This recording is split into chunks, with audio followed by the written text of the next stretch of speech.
Oke,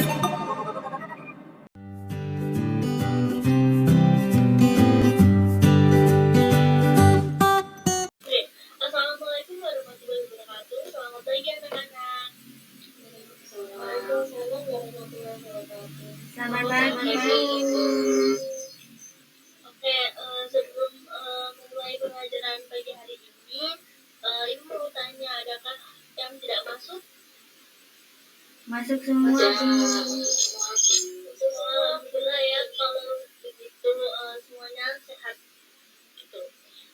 Terus sebelum kita mulai pembelajarannya lagi, alangkah baiknya kita itu berdoa terlebih dahulu ya kepada ketua kelas atau perwakilan kelas. Silahkan untuk memimpin berdoa. Siap, Bu. Memulai pelajaran, berdoa mulai.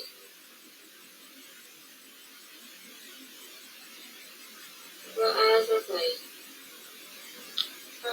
Baik, terima kasih kepada Mbak Nashwa telah memimpin berdoa ya. Oke, kita masuk kepada materi pembelajaran. Nah, kan minggu lalu kita sudah belajar tentang sejarah masuknya Hindu-Buddha ke Indonesia. Nah, pada pagi hari ini kita akan belajar mengenai sejarah masuknya Islam ke Indonesia. Tujuan pembelajarannya ini agar siswa itu mampu menjelaskan mengenai teori-teori masuknya Islam ke Indonesia.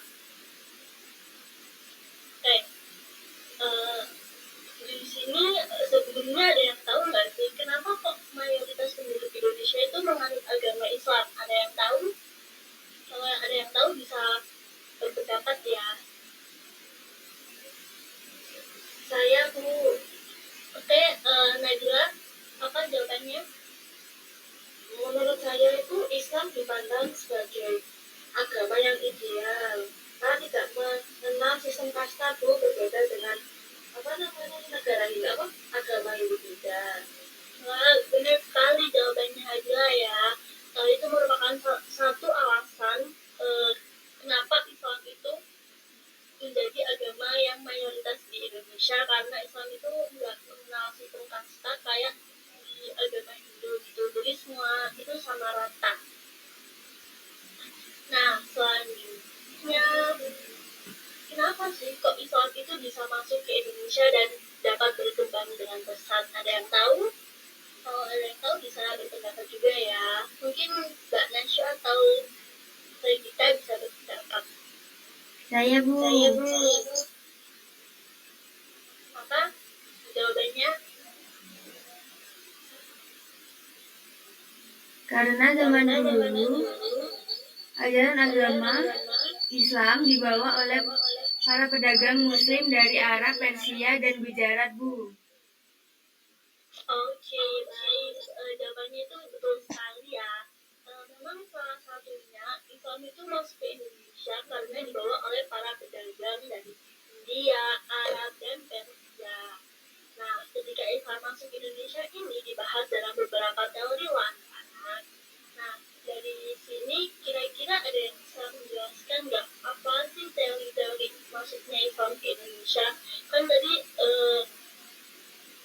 saya udah jelasin ya kalau masuknya Islam ke Indonesia itu terdapat beberapa teori.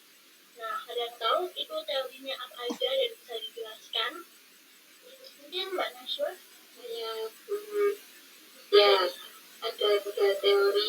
Yang pertama ada teori Sakabu, yaitu Islam masuk ke Indonesia melalui dagang Arab. Lalu yang kedua ada teori Gujarat, Islam masuk ke Indonesia melalui dagang India. Yang terakhir ada teori Persia, yang Islam masuk ke Indonesia melalui dagang Persia. Wah, benar sekali ya murid-murid ibu ini semua. Ya, memang benar kalau masuknya Islam itu ada 3 teori yang melatar belakangi itu. Ada teori Mekah, ada teori Gujarat, dan ada teori Persia. Nah, selanjutnya ibu mau kalian untuk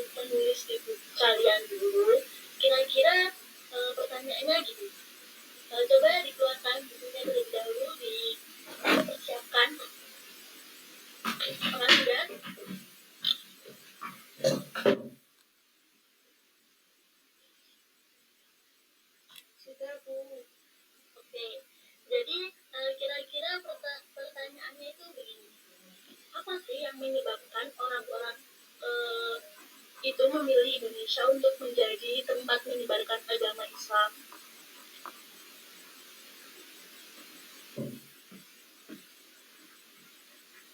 Dan kenapa sih kok banyak masyarakat yang memilih agama Islam?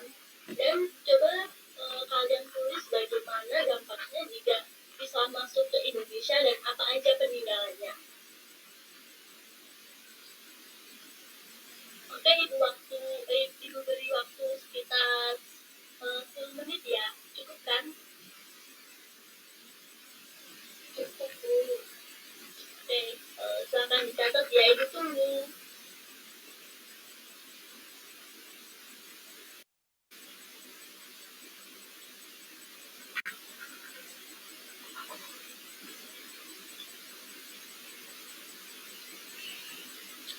Oke, sudah 10 menit, jadi apakah sudah menulisnya anak-anak? Belum, Bu. Oke, ibu tunggu 2 menit lagi ya.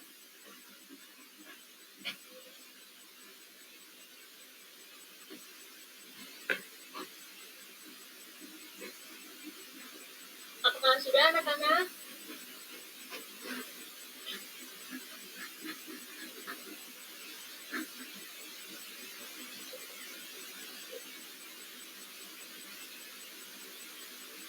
Anak-anak, apakah sudah?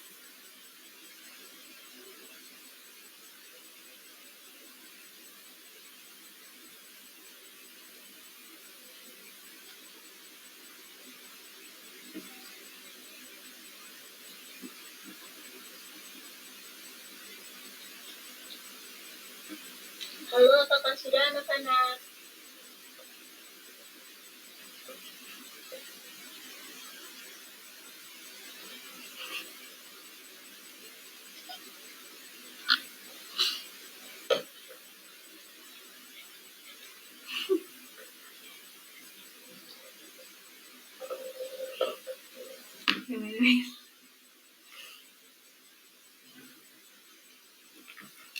Anak-anak, apakah sudah menulisnya?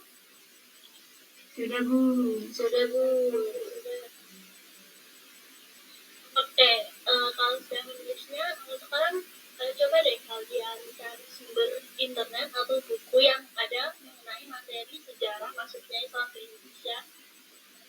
Dan contohnya, agar kalian itu dapat mengetahui apakah jawaban kalian atas pertanyaan ibu sebelumnya itu benar atau masih kurang tepat. Oke, kira-kira 2 menit waktunya cukup ya? Cukup, Bu. Cukup, Bu.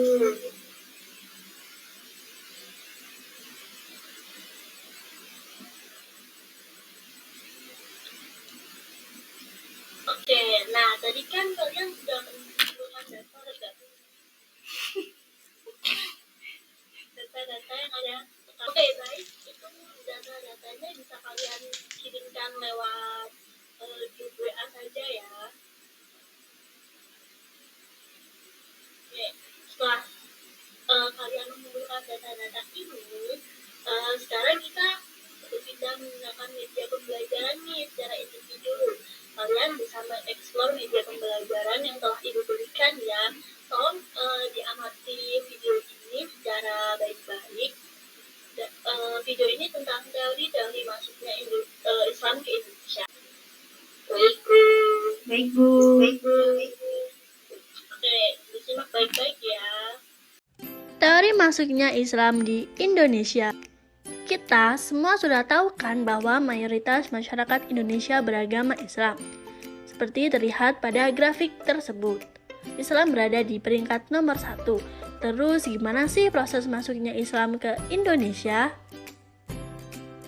Snodhur Grunge meyakini awal mula sejarah masuknya Islam di Indonesia adalah melalui Gujarat, India.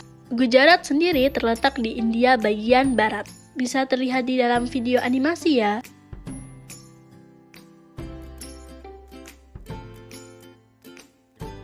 Kenapa sih Gujarat berdagang sampai ke Nusantara? Karena banyak sekali makanan khas India yang membutuhkan rempah-rempah, sehingga mereka memenuhi kebutuhan rempah itu. Mereka datang ke dunia bagian timur termasuk Nusantara untuk mencari rempah-rempah. Hingga akhirnya pedagang tersebut menetap dan mulai menyebarkan Islam dan terjadi asimilasi budaya melalui pernikahan, sampai pada terciptanya sebuah perkampungan muslim di sekitar wilayah pesisir. Karena semakin lama semakin banyaknya pemeluk agama Islam, maka berdirilah kerajaan Islam pertama, yaitu Kerajaan Samudra Pasai. Terus apa bukti-bukti dari teori Gujarat ini? Ditemukannya batu nisan pendiri Kerajaan Samudra Pasai mirip dengan batu nisan yang ada di Gujarat. Selanjutnya, menurut Buya Hamka, agama Islam masuk Nusantara terjadi pada abad ke-7 Masehi dan berasal dari daerah asalnya yaitu Arab. Yuk kita lihat di mana sih daerah Arab itu.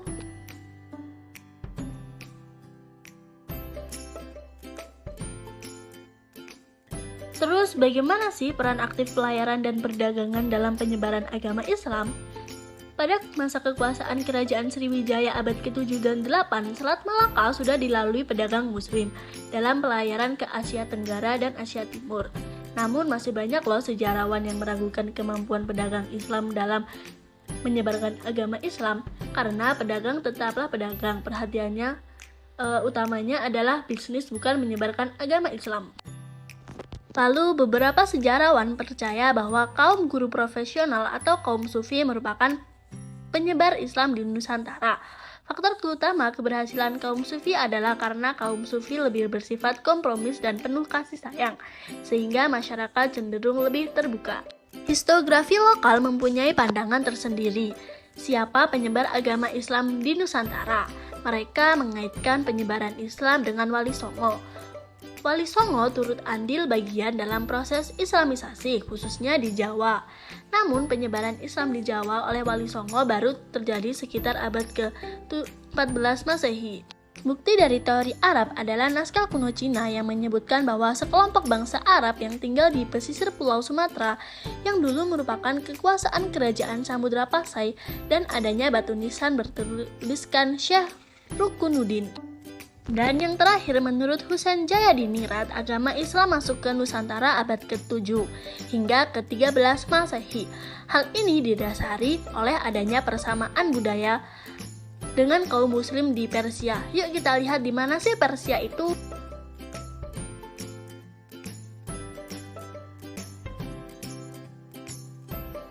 Contoh persamaan budaya yang ditemukan adalah adanya peringatan 10 Muharram atau Asyura untuk memperingati hari kematian Husain di Karbala, dan adanya persamaan batu nisan di makam Malik Al-Salih di Pasai dengan Maulana Malik Ibrahim. Namun, teori Persia dikritik oleh Dahlan Mansur, Abu Bakar Aceh, Saifuddin Zuhri, dan Hamka. Hal ini didasari bila Islam masuk abad ke-7 Masehi, yang ketika itu Arab dipimpin Khalifah Umayyah, sedangkan saat itu Persia belum menjadi wilayah kekuasaan politik Islam.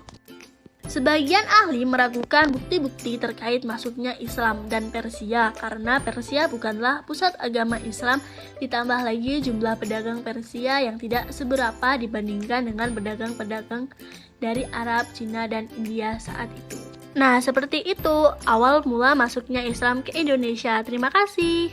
Setelah melihat video dan mengumpulkan data-data tadi, kira-kira siapa sih yang mau menjelaskan kepada teman-teman lainnya mengenai sejarah masuknya Islam ke Indonesia? Ada yang mau, anak-anak? Bisa angkat tangan atau langsung berbicara ya.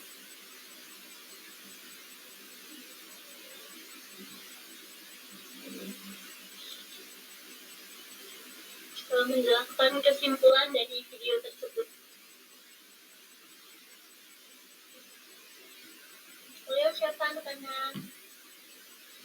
Saya, Bu. Oke, Nabila bisa langsung berbicara ya, menyampaikan pendapatnya. Apa namanya? Teori masuknya Islam itu ada 3, yaitu teori apa? Teori Gujarat atau India, terus ada teori Arab, sama ada teori Persia.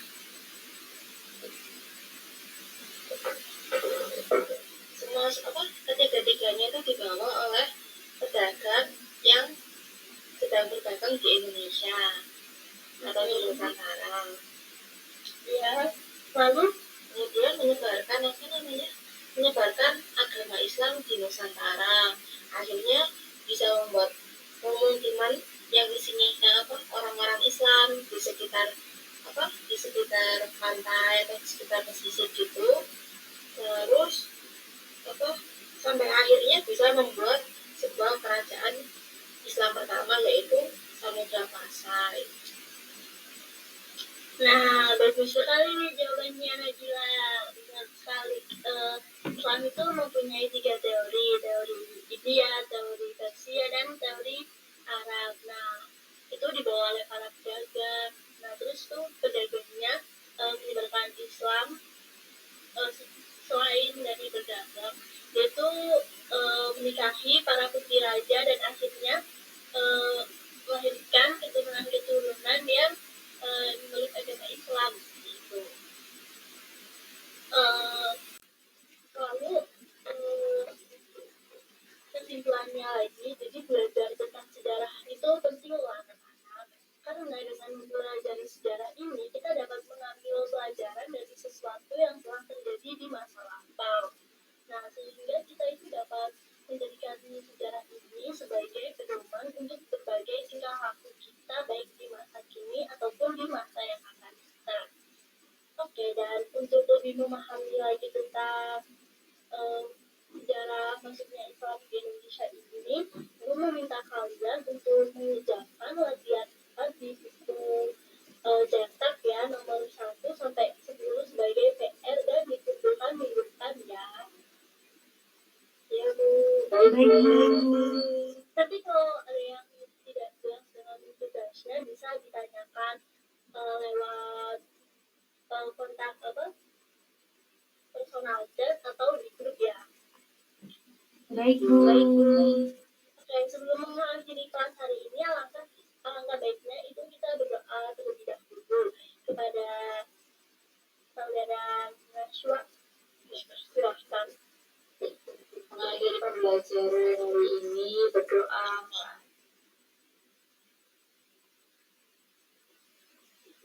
Doa selesai. Oke, baik. Terima kasih anak-anak. Sekian pembelajaran hari ini. Jangan lupa dikerjakan PR-nya, dan media pembelajaran yang Ibu kasih itu bisa dieksplor lagi untuk bahan belajar kalian. Assalamualaikum warahmatullahi wabarakatuh. Waalaikumsalam warahmatullahi wabarakatuh. Terima kasih, Bu. Terima kasih, Bu. Sama-sama. Bisa like ya. Assalamualaikum warahmatullahi wabarakatuh. Perkenalkan, nama saya Nadifa Priyana Dewi dari kelompok 5. Di sini saya akan menyampaikan ulasan serta komentar terkait video simulasi pembelajaran yang sudah saya buat dengan teman-teman. Di sini saya dan teman-teman menggunakan model pembelajaran inquiry dengan mata pelajaran sejarah datangnya Islam ke Indonesia. Di sini menurut saya videonya itu dapat beberapa kekurangan, tapi sebagian besar sudah bagus. Seperti kayak di sini kita itu waktu simulasi pembelajaran kita menggunakan aplikasi Google Meet, di mana terdapat beberapa kendala seperti jaringan yang dialami. Dan belum tentu juga siswa itu mengerti dan mempelajari tentang media pembelajaran yang digunakan oleh guru. Bagaimana langkah-langkahnya seperti itu, langkah-langkah menggunakan. Dan yang kemudian tetapi saya itu menyadari kalau misalkan kita menggunakan secara langsung, kayak simulasi secara langsung tatap muka dengan teman-teman, itu